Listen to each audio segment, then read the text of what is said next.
तो मौलाना झारखंडी की भी आज के दौर में जरूरत है, क्योंकि जिसको बोलो जो हदीसों कुरान से दलील न माने उनको मौलाना झारखंडी अपने कराही से, अरे बोलो, अपनी कराही से उनको दलील सुनाते हैं। तो यकीनी बात है सामने वाला जैसा हो उसके सामने वैसे ही दलील पेश करो। ये बात चली तो मैंने कह दिया, बच्चे को जल्दी बैठाइए, 10 मिनट से 15 मिनट आपका और टाइम लूंगा।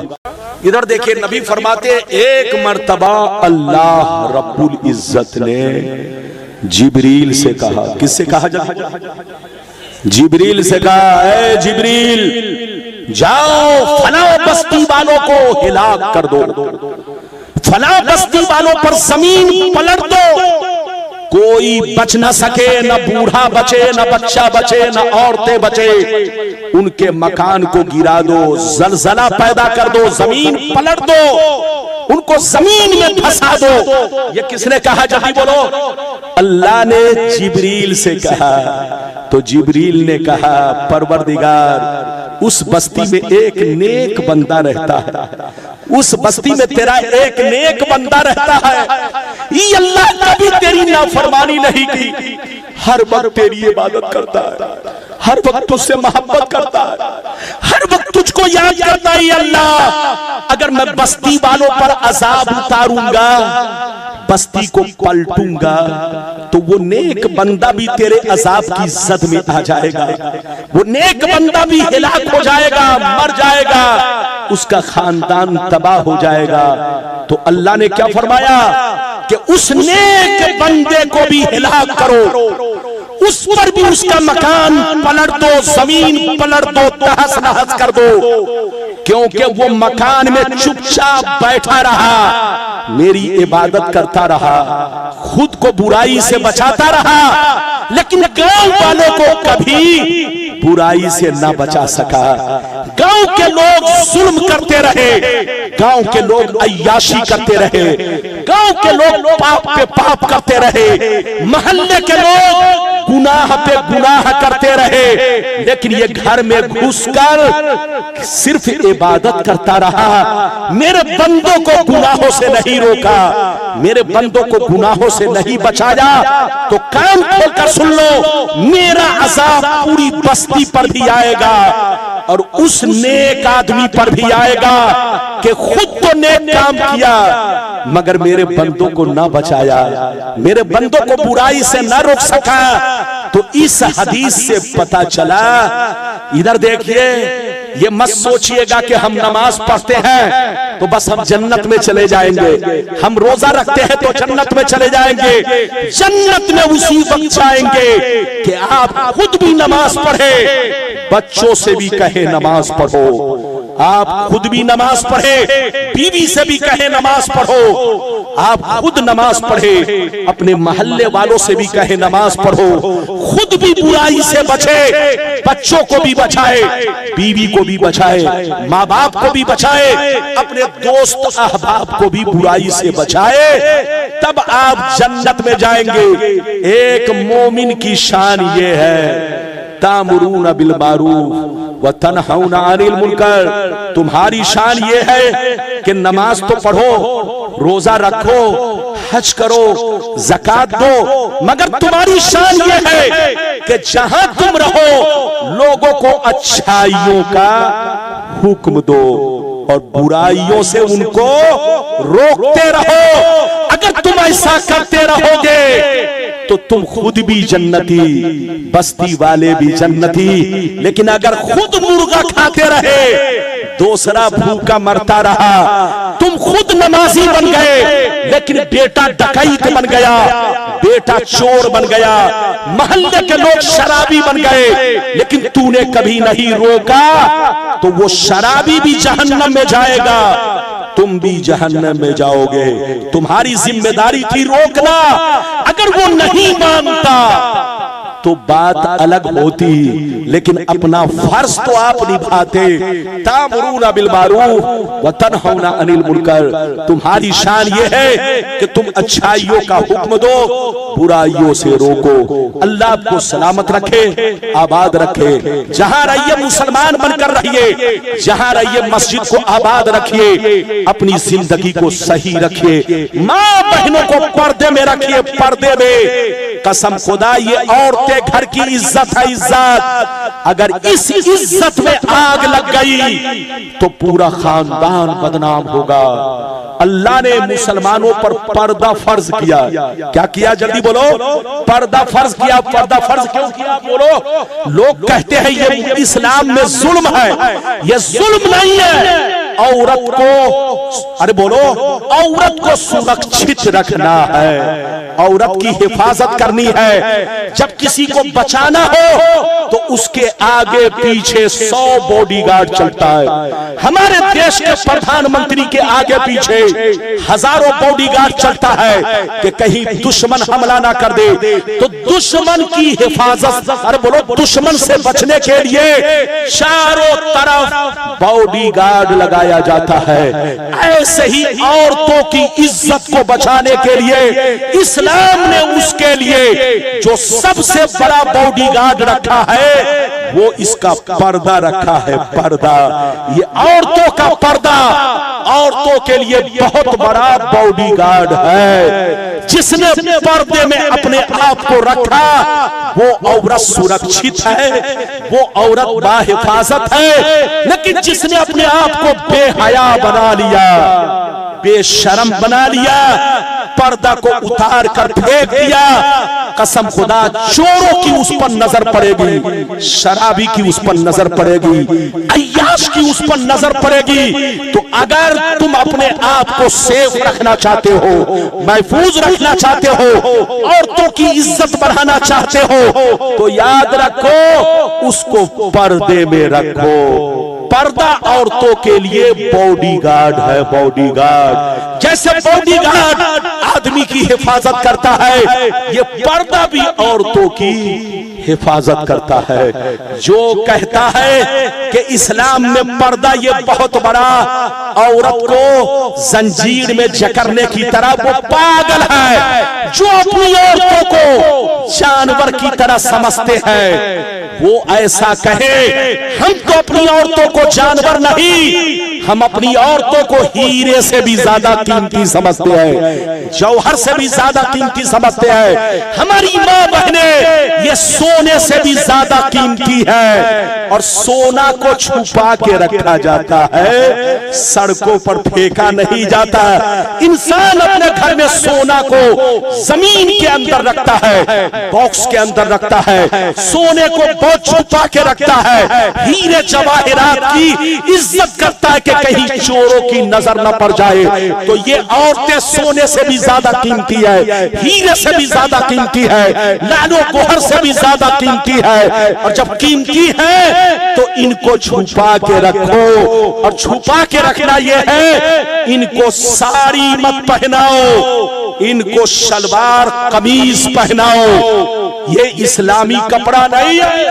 बोलो, ये साड़ी इस्लामी लिबास नहीं है। अगर साड़ी पहनकर नमाज पढ़ेगी, अगर किसी भी अंग का चौथाई हिस्सा नमाज में एक रुकन के मिकदार खुला रहा तो लाख मर्तबा सजदा कर ले, करोड़ मर्तबा रुकू कर ले, उस औरत की नमाज नहीं होगी। किसी भी अंग का चौथाई हिस्सा, बोलो, एक तस्बीह पढ़ने के मिकदार, यानी 3 तस्बीह पढ़ने के मिकदार 3 मर्तबा सुभान अल्लाह, सुभान अल्लाह, सुभान अल्लाह कहने में जितना वक्त लगता है, अगर उतने देर तक किसी भी अंग का, चाहे हाथ का, चाहे कलाई का, चाहे बाजू का, चाहे पीठ का, चाहे कान का, चाहे बाल का, चाहे गर्दन का, चाहे पेट का,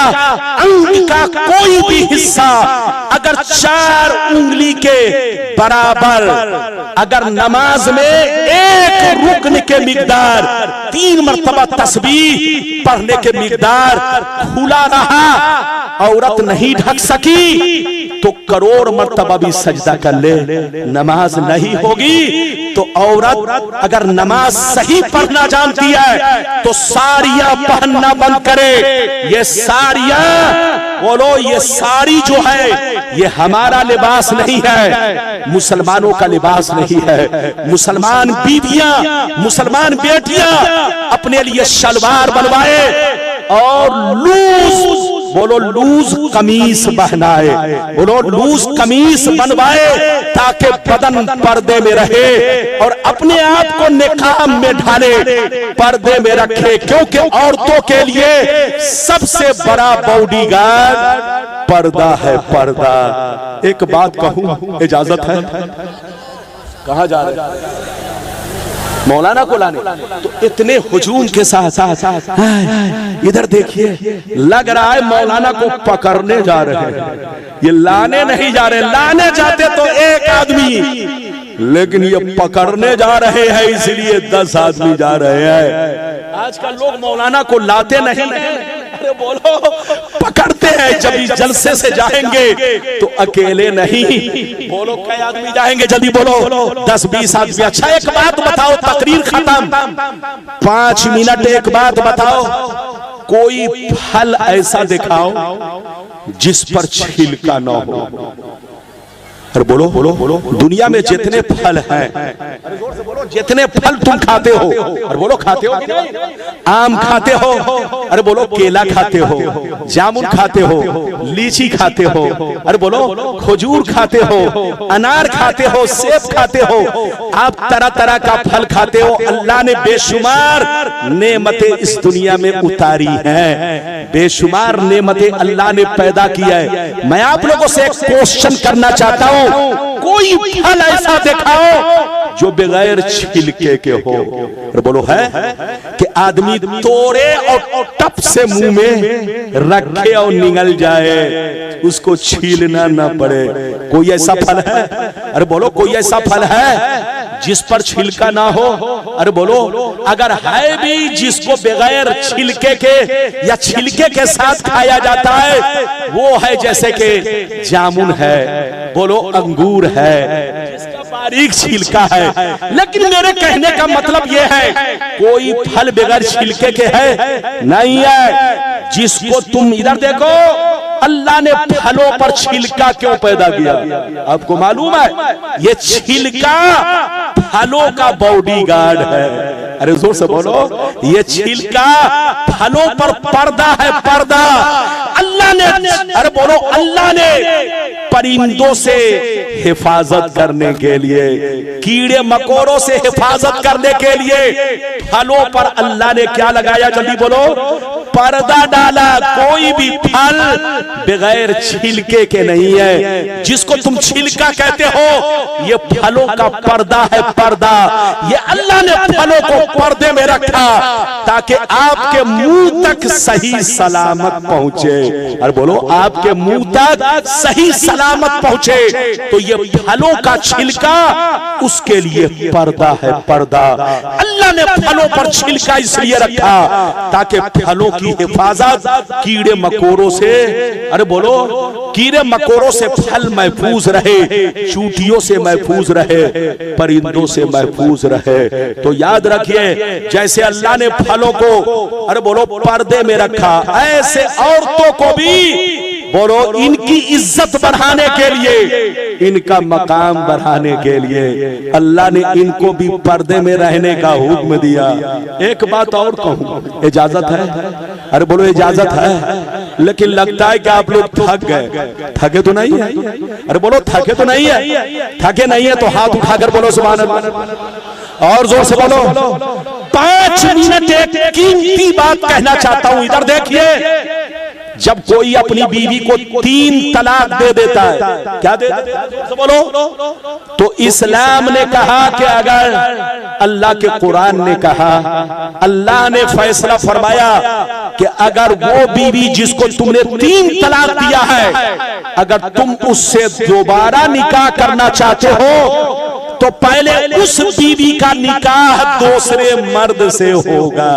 अरे बोलो, उस बीवी का निकाह दूसरे मर्द से होगा, यानी हलाला होगा। लोग हलाला को गलत समझते हैं। हलाला का मतलब किसी भी चीज का जायज होना। जानवर को बिस्मिल्लाह पढ़ के ज़बह किया तो जानवर भी हलाला बन गया।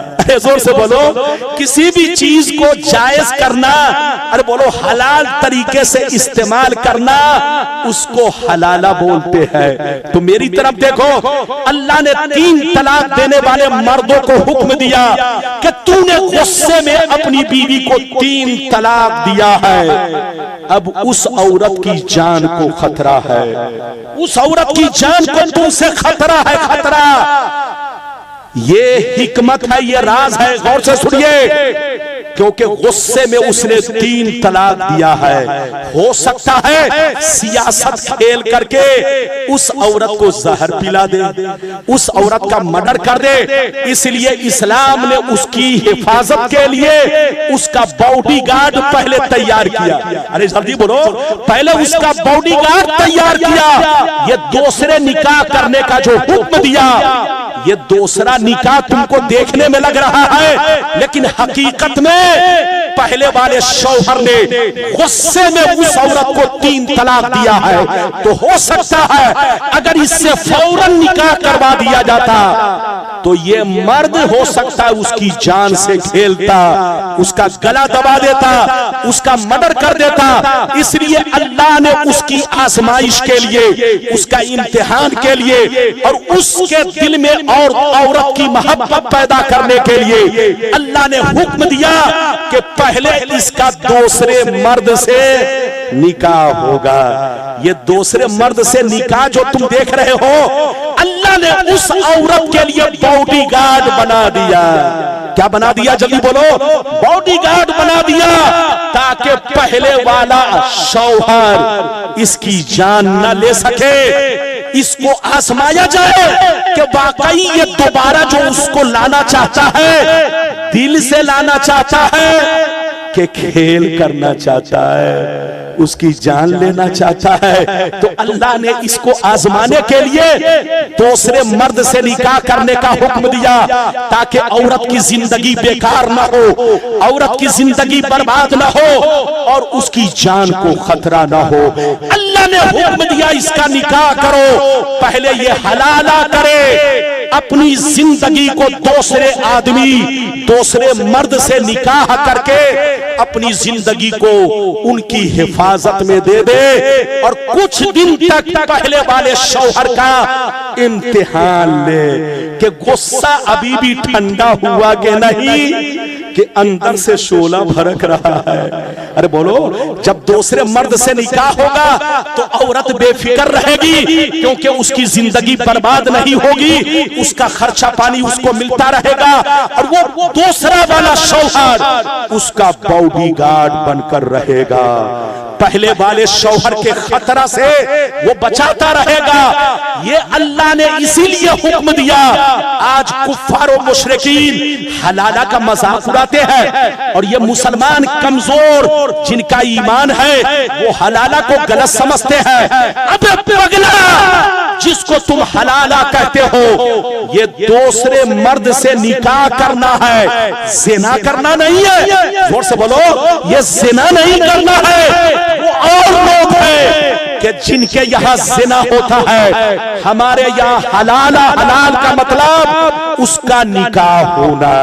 और अल्लाह ने ये हुक्म इसलिए दिया ताकि औरत का बॉडीगार्ड बना दिया जाए, औरत को सुरक्षित रखा जाए, औरत की हिफाजत की जाए और पहले वाले मर्द का इम्तिहान लिया जाए कि उसने जो गुस्से में 3 तलाक दिया है, गुस्सा ठंडा हुआ कि नहीं। अगर वाकई वो ठंडा हो गया है तो वो उसके लिए तड़पेगा, वो उसके लिए मोहब्बत करेगा, अगर तड़पा और कहा कि मेरी बीवी वापस कर दो, तो अल्लाह ने फरमाया अब तुम तलाक दे दो, लेकिन अभी भी अगर वो गुस्से में है तो तुम उसको तलाक मत दो, क्योंकि उस औरत की जान को उससे खतरा है। तो ये हलाला जिसको तुम कहते हो, ये दूसरे मर्द से निकाह करना है, नाजायज संबंध नहीं बनाना है, ये दूसरे मर्द से निकाह करना है ताकि औरत सुरक्षित रहे,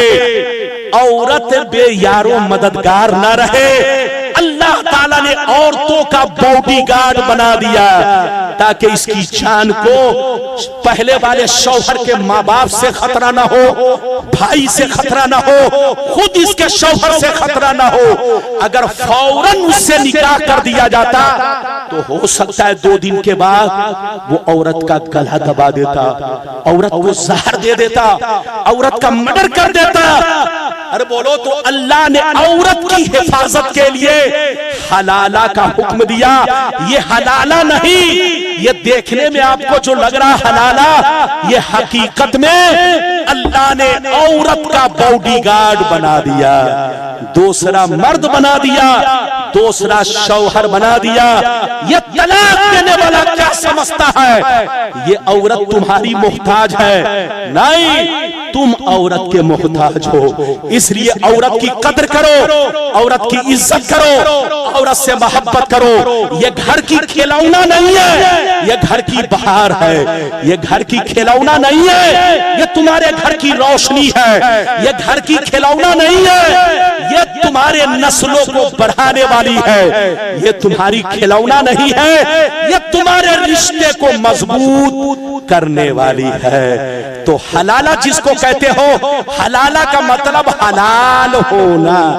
कोई भी चीज जब हलाल हो जाए तो उसको हलाला कह सकते हैं, मगर कहा नहीं जाता। तलाक के मसले में जब दूसरा निकाह होता है तो लोग उसको हलाला कहते हैं, ये उर्फन कहा जाता है, वरना मानन हर हलाल चीज हलाला है। अरे बोलो, जो पहले से हराम हो, अरे बोलो, अगर वो हलाल तरीके से सामने पेश हो तो वही हलाला है। अल्लाह को सलामत रखे, आबाद रखे, जलसे को कबूल फरमाए, मेरा आना कबूल फरमाए। तो मैंने जो आपके सामने एक वर्ड इस्तेमाल किया, जैसे ये पर्दा, जैसे ये पर्दा औरत के लिए क्या है, जल्दी बोलो, बॉडीगार्ड, ऐसे ही जिसका शौहर बीवी को 3 तलाक दे दे और दोबारा लौटाना चाहे तो ये हलाला करने वाला, दूसरा निकाह करने वाला, ये औरत का बॉडीगार्ड है। अरे बोलो, अल्लाह ने ऐसा क्यों किया? ताकि पहले वाले शौहर का इम्तिहान लिया जाए कि कहीं ऐसा तो नहीं कि औरत की जान से खेलना चाहता है। इसको आजमाया जाए और औरत का बॉडीगार्ड बना दिया जाए। जहां रहिए मुसलमान बनकर रहिए, जहां रहिए मस्जिद को आबाद रखिए, जहां रहिए सुन्नी मुसलमान बनकर रहिए और अपने आप को गुनाहों से बचाइए और अपने दुश्मन को पहचानिए। जिसकी बहुत लंबी दाढ़ी हो, अरे बोलो, जिसकी बहुत लंबी दाढ़ी, मुसलमानों की दाढ़ी 1 मुश्त से 1 इंच, अरे बोलो, या 2 इंच या ज्यादा से ज्यादा सीना तक, कहां सीना तक, लेकिन जिसकी दाढ़ी नाफ तक, बल्कि नाफ से भी नीचे हो और टोपी लगाए हो, तो उस पर रिसर्च करो, वो अंदर से यहूदी जरूर होगा। वो अंदर से यहूदी जरूर होगा। अगर यहूदी नहीं है तो यहूदी का एजेंट जरूर होगा। यहूदी लोग इतनी लंबी दाढ़ी रखता है कि कमर में लपेट के चलता है कि नहीं? आज जो मुसलमान बर्बाद हो रहा है, इसके पीछे यहूदी का हाथ। अरब को यहूदियों ने बर्बाद किया, ईसाइयों ने बर्बाद किया, और इन अरब वालों ने हज के नाम पर, किसके नाम पर, जोर से बोलो, हज के नाम पर, और हमारे जवानों को नौकरी के नाम पर इनको यहूदियों के जाल में फंसाया। ऐ हमारे बच्चों, जाइए नौकरी कीजिए। ऐ हमारे बुजुर्ग जाइए हज कीजिए, लेकिन उन लोगों के जाल में मत फंसिएगा। आज से 250 साल पहले अरब में तुर्कियों की हुकूमत थी। अरे बोलो, अरब में किसकी हुकूमत थी 250 साल पहले? तुर्की की। तुर्की लोग जितने थे ये सब सुन्नी थे, अहले सुन्नत वल जमात से थे। वहां हर काम अहले सुन्नत वल जमात के मुताबिक होता था। लेकिन जब से तुर्कियों की हुकूमत गई और दलालों की हुकूमत आ गई, अरे बोलो, दलालों की हुकूमत आ गई, पूरी दुनिया के मुसलमान आहिस्ता आहिस्ता बर्बाद होने लगे, सुन्नी से टुन्नी बनने लगे। अरे बोलो, सुन्नी से क्या बनने लगे? टुन्नी बनने लगे। जितने टुन्नी हैं ये सब यहूदी के जाल में फंसे हैं। आप इसको समझना चाहते हो तो रिसर्च करो। जो इसका मेन आदमी होगा उसके पास पैसे की कोई कमी नहीं, एक खून करेगा तो अरबों रुपए आ जाएगा। याद रखिए, रिसर्च करो तब पता चलेगा। किसी के बहकावे में मत आओ। सुन्नी लोग मस्जिद बनाता है तो 10-10 रुपए चंदा करता है, ये जलसा करता है तो 6 महीना चंदा करता है। इनके यहाँ करोड़ों रुपए का इस्तेमाल होता है, एक भी चंदा नहीं। एयर कंडीशन मस्जिद बनती है, कोई चंदा नहीं। ये चंदा जो नहीं है, आखिर ये सब आया कहां से? वही बोरा में जो डॉलर है, डॉलर, वो डॉलर भेजने वाला कोई और नहीं है। रिसर्च करेंगे तो पता चलेगा। अरब वाले उनके जाल में फंसे हैं और ये लोग उनके जाल में फंसे हैं। यहूदी अरब वालों को देता है और अरब वाला इनको देता है। इसलिए इनकी मस्जिद से भी बचिए। इनकी मस्जिद खून पसीने के पैसे से नहीं है, डुप्लीकेट पैसे से बनी हुई है। इसलिए याद रखिए, लड़िए मत, झगड़िए मत, अपना ईमान बचाइए, सुन्नी बनकर रहिए और TTS बनकर रहिए। अल्लाह आपको सलामत रखे, आबाद रखे, जलसे को कबूल फरमाए और आपका आना कबूल फरमाए। अब मेरी तकरीर खत्म हो रही है, मैं थक गया। इंशाअल्लाह फिर कभी आऊंगा। आप जिस मौजू पर कहेंगे उसी मौजू पर तकरीर होगी, लेकिन वक्त हमको मजबूर कर देता है। एक इधर देखिए, लोग कहते हैं कि रब्बानी साहब, रब्बानी के पास मौजू की कमी नहीं है, पहले से बता दो। लेकिन जब कौम मजबूर करती है तो मैं वही हदीस बार बार सुनाता हूं जिसको कौम की जरूरत है। बोलो, जो कौम को जिस हदीस की जरूरत है। अल्लाह आपको सलामत रखे, आबाद रखे, जलसे को कबूल फरमाए। मेरा आना, आपका आना, सबका आना कबूल फरमाए। इंशाअल्लाह फिर मुलाकात होगी। इजाजत दीजिए। खुदा हाफिज, वस्सलाम अलैकुम। खुदा खुदा। अब क्या करना है? कोई बात कुछ नहीं, माशाल्लाह। बैठिए, आइए, मर गए, देख रहे हो पूरा भीग।